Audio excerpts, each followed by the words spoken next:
champion. Unify. If you're so great at 9-1, why do you have the weakest belt of the division? And you're the best? Yeah, unify. You know what? Go out and unify. When did the WBO claim you were the best in the sport? Right. I never seen Floyd Mayweather with 7 WBO belts. I mean, when you've got somebody like, Oscar Valdez is about to unify every single title, which hasn't happened since Kostya Tszyu. Yeah, Crawford and Ndungu. Crawford and Ndungu in like 2 weeks. Lee. Right, and that will give him literally every single belt. Yep. And if I'm Bob, why are you not putting Valdez in the ring with Vasyl Lomachenko and putting every single belt on? Because he has flaws. Right. That's really what the problem is. Everybody's drinking the Kool-Aid. The kid has flaws, and the matchmakers know it. And that's why they don't want Salido. But that's not the point. Oscar Valdez is not the moneymaker. The moneymaker here is Vasyl Lomachenko. And Rigondeaux. Why haven't they done that fight? I just don't get it. And that's all I kept saying last night. I don't get it. I don't get the experiment. I'm trying to. They're building them, and he caught fire. So why would you risk it? But we, as the boxing, this is where I come in thinking I'm helping, right? Right. You guys, the boxing world, everyone that's listening, it's time for us to start putting pressure on Top Rank and Lomachenko. Tired. Come on. They don't. Wait, I don't want to sound like a dick. Nobody listens. I know, Lee. I knew you were going to say that, but whatever. Whatever. I'm just saying. He's got to unify then. So what you're saying is you don't like your girlfriend fucking all your friends. What the hell? Yeah, well, that's the analogy. I don't know. That's about what it is, bro. That's what it is. It's just a bad ex-girlfriend who's just not there. We're gonna get more of the same. He's overrated right now. He's overrated until he picks up his opposition. Well, now he's got a cut, and now he's got scar tissue, so I guarantee you're not going to see him do anything for another 3 months. And he was getting caught. And I'm telling you, when he gets in, like a Juan Manuel Marquez type fighter, Nacho Bernstein, a trainer who studies, they've got 9 tapes on you now of your stupid, I come from all these different angles. Bullshit. That angle shit. Watch what happens when they start catching you with them hooks while you're off your feet. Go watch the Barrera fight. Go watch Barrera versus Prince Naseed and tell me what happened. Naseed, he gets exposed and never comes back. That's how great he was. Lomachenko's going to be the same thing. I seen it, Lee. I seen the hands are down way too much. He's getting caught on the chin. They're not calling it. Everyone's just 395 wins in the amateurs. They're just talking. This guy's getting lit up. He's getting touched. His eye is swollen. The other one's cut. His nose was bleeding. Like, stop it. Call it what it is, man. Hey, when he got serious in that 6th round, when he had no fear whatsoever that Marriaga was actually going to throw a punch back at him, he does look unstoppable. He does look like a pound-for-pound guy. But that was one round out of 5 or 6 that were pretty damn competitive when that guy was a freaking underdog by thousands. He had just lost. He didn't even have a winning record, and he's going toes with you? I agree. Some of the greats didn't look like that, Lee. I'm telling you, on showcase fights, you were always like, it was astonishing, right? Everything they throw, their head movement. You're like, man, these guys are above the level. Last night, Lomachenko really didn't look above the level. The guy was touching him. And he was missing. The biggest thing I took away from that fight was how much Lomachenko was missing his punches. Just pull back a little, people. Let's pull back, and let's tell him it's time for him to unify. No more BS. You know what? Maybe he is past Salido. Fuck the Salido rematch. Just unify now. Miguel Burchell's there. He's your biggest threat in the division. He's earned the shot against you, and you don't seem like, hey, Lee, you were there. Was it a sellout? Yeah, it looked like it. I mean, I don't know about all the, but yeah, they had a good crowd. They had a good crowd. All right. Well, maybe he's got a bigger fan base than him. I didn't think it looked that sold out. From when the camera pulled back, it looked good, But I thought I seen empty seats. But Why. Look, of course there's going to be empty seats. But here's the thing about a theater fight. Everything down close is going to generally be empty because you can't see shit when you sit up against the stage. You actually have to be backing up a little bit when it's sat in a theater style the way it is. The way he was acting made me feel like, you know what? If you're so hot shit, it's time to put his money where his mouth is. That's what all that, oh, come hit me in the ring. Come hit me in the corner. Yeah, go tell that to Mikey Garcia. Go tell that to Miguel Burcher, Terrence Crawford. If you're that bad, if you're one of the best, right now, all of those guys are the elite. They're with you. They're the same level as you. So if you're that tight, go and fight them. There you go. And that covers that fight. Thus, ends that. I'll hear from Lomachenko again in 3 to 6 months, whether or not I need to.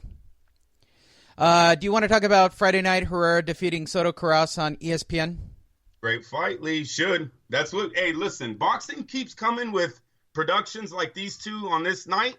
Dude, we are going to start getting big numbers. This was an excellent fight, Lee. The feedback from it on my side was, this is what boxing's supposed to be. Look, there was a very good mixture of Herrera being technical, Karass being the pressure fighter, both of them mixing it up. It was an excellent fight. I knew it was going to be. I wish it was bigger than what it actually was. I wish both men had a bigger fan base, but they don't. But they still gave us their heart. Don't want to see a rematch. I don't think it was a controversial decision at all. I had Herrera clearly winning that fight. He's just a little bit too more better technically sound than Karass. His punches were cleaner. His combos were cleaner. Karass is just a force, Lee. He didn't stop coming. Herrera's that fighter that never got his shot. Come on, seriously, people. This guy has a couple of controversial decision losses. His biggest one being Danny Garcia in Puerto Rico. He beat Danny Garcia out there. Everyone knew it. And they never gave him a rematch. They never gave him a big fight. I thought he was the poor man Juan Manuel Marquez coming out for the Mexican fighters. I really do think he's that good. He's not elite like Marquez because he doesn't have the wins on the opposition that Marquez has. But if you watch him fight, there's similarities to it. And he even showed it on this night. But Golden Boy has left him on the back burner for whatever reason. Okay, do you want to talk about your girl Clarissa Shields? Hey, what is she, 4-0? It says 4-0? Yeah, something like that. Two-time champ, two-time gold medalist. Hey, look, Lee, she's tearing up this sport very fast. She had a good month. She had the sparring tape released with Cyborg, who's an MMA legend. It looks like she was going toes with her. She getting the better of it. I would go out there and say, if anyone hasn't seen the video, type in on YouTube Shields versus Cyborg. They're friends. There's no beef between the two. They're actually helping each other. But yeah, it looked like Clarissa, for only having 4 professional fights, it looked like she was doing pretty damn good against one of the MMA best fighters in the game. So she had that video out. Now she knocks out another women's champ. She's an IBF, WBC champ now. Sky's the limit, right? She's going to go as high as she can. Just keep winning. That's all she has to do. She wants to be the best ever, Lee. She's right on her way. She's got 2 gold medals. That puts her ahead right there. And now she's got 2 belts. I don't know what else to say. Women's boxing is, I think, coming. It's women's boxing. Yeah, What's the last? I can name the last 2. It's getting major popular, figures. Though. Okay, name the last 2. Name the last big boxing female boxing. Layla Ali. Okay, and before her, Christy Martin. Yeah, Ann you did Wolf, it. There you go. Lucia Riker. There's been a few. Look at domestically in America. Yes, Lee. We've only had $1 million fight. It was Martin versus Ali. That's it. But overall, women's boxing is coming on. You see a lot. They just brought it into the Olympics. It's an Olympic sport now. I think the MMA has a lot to do with it. Once again, I give credit to them for helping us. They brought light on the women's fighting in there. It's been received with open arms. It seems like some of the UFC fights are even headlined by women now. So, and I think it's actually turning in boxing also. So, and if we start getting more of the Holly Holmes crossing over to boxing and McGregor crossing over here, or to MMA and McGregor coming to boxing, I think more women's boxing is going to go over to the MMA and try to have success there too. Really? I think they need to go the Mia St. John way and just show their tits. Well, that's probably something you would say. That's my job. Are you not a boob man? Oh, yeah, look, of course. Have you seen I'm not arguing Mia with the Mia knockout prosthetically Of course I enhanced? did. All right, just asking.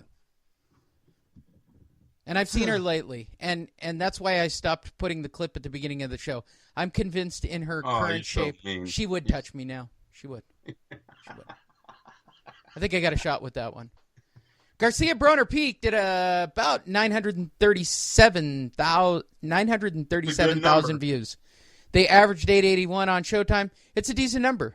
It's a good number, Lee. Garcia wait, let me tell you this. I actually am surprised, like casual boxing fans or people that were telling me about the fight the next day. I'm like, wow.